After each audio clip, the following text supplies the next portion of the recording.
don't even think that's what Ezra was trying to do. No, I don't think. I think what Ezra is trying to do is basically say, like, we have to widen. If you actually want to win an election, you have to widen the scope of acceptability of the people into your coalition. Mm-hmm. So it's like, if Democrats are going to win, they can't just be pointing fingers and saying that people aren't good enough and that they're not liberal enough and they're not accepting enough, right? In this clip, we're going to watch Andrew Schulz school Charlamagne once again on leftist issues and Democrat issues, about how Democrats should act if they want to win. Now, I personally don't ever see Democrats winning again, but I could be wrong.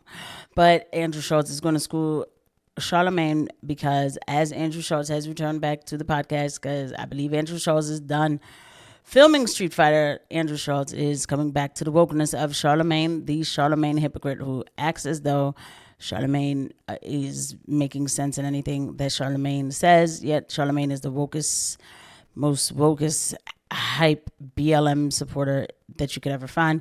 And Andrew Schulz is going to school Charlamagne on his woke behavior about the left. Let's go ahead and get into it. So he brought up the deplorables with Hillary Clinton. With Hillary Clinton. And like, I actually think what Ezra is saying is like, he's operating in the real world. Ezra is going, hey, I actually care about winning elections. Ta-Nehisi too, though. Sure. Ta-Nehisi said I would have never said the deplorable comment. I've been obsessing recently for a piece I've been writing about the Hillary Clinton deplorables comment, and I want to play it. You know, to just be grossly generalistic, you could put half of Trump supporters into what I call the basket of deplorables.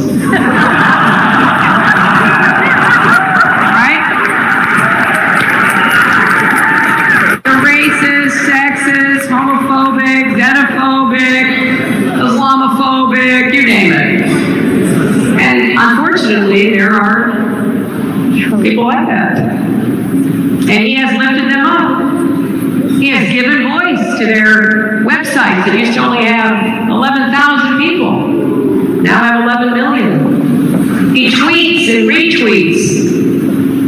They're offensive, hateful, mean-spirited rhetoric. Now, some of those folks, they are irredeemable. Thankfully, they are not American. What do you think when you hear that? She probably shouldn't have said it. Do you think it's true?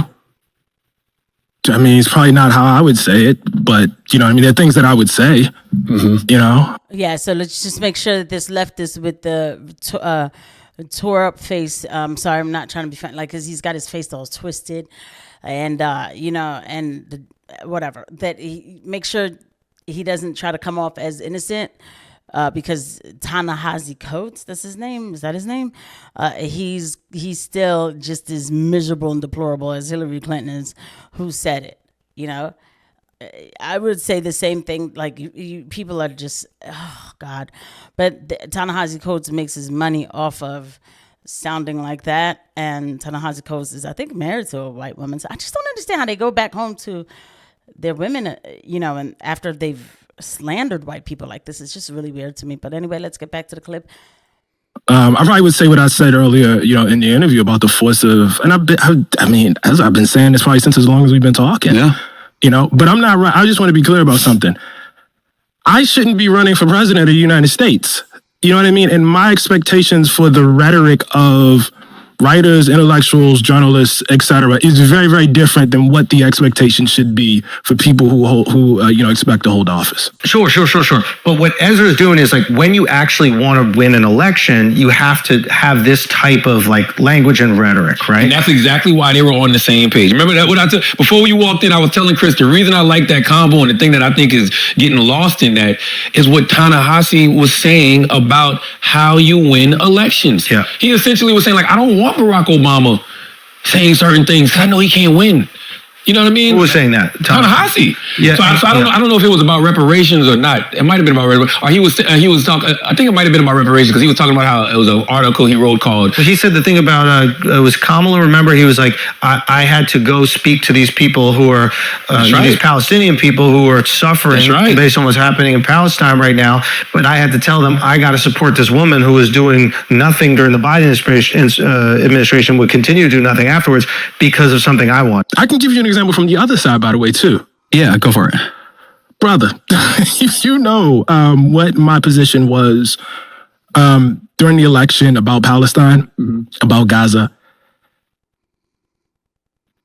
Kamala Harris was running to be the first black woman to be president of the United States, you cannot imagine how animated black folks were. And some would argue the base of the Democratic Party, black women. You know, black folks weren't that animated. They knew that black people remembered Kamala called herself an Indian. Like, these people just lie so much. Like, it wasn't that much of animation. I'm not saying black people ran to go vote for Donald Trump, but it wasn't this excitement for Kamala. By the way, guys, I feel like this clip is just full of leftist propaganda. But if you like this clip, but we don't fall for it. If you like this clip, please don't forget to hit the like and subscribe button and a notification bell. Thank you to every eye that lands on these videos.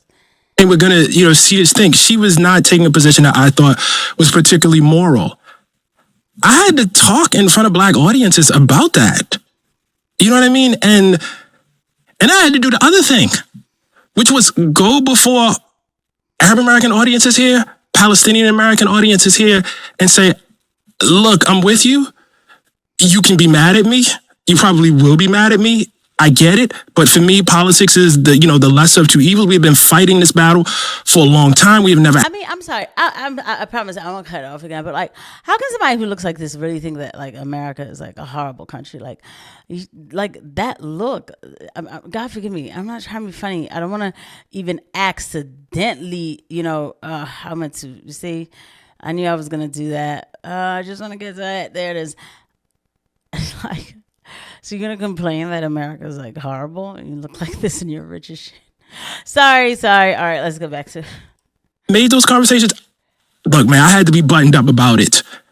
And that's a mature way of looking at politics. That's right. But the problem is the algorithm does not care about mature ways of looking at anything. If you look at a lot of the reaction to that interview, it's not same conversation. It's finger pointing. It's, oh, Ezra missed this, and oh, Ta-Nehisi this, and it's just because that's what works. The rage bait works online. And I actually hit up Ezra about it. I was like, you're doing the right thing, but you got it. I hope you're ready for when you're a nuanced person, you get to piss off everybody. Right. Because there's so much reward online in engaging in saying, oh, this person's sitting on the fence, or this person, maybe we need to get closer to the fence. I enjoyed I enjoyed the conversation. I thought they probably agreed on more things that they disagreed on, but even when they disagreed, it was just a civil, good faith conversation. Yes. They're also friends, which helps. Yeah, sure. They talk off air. Yeah.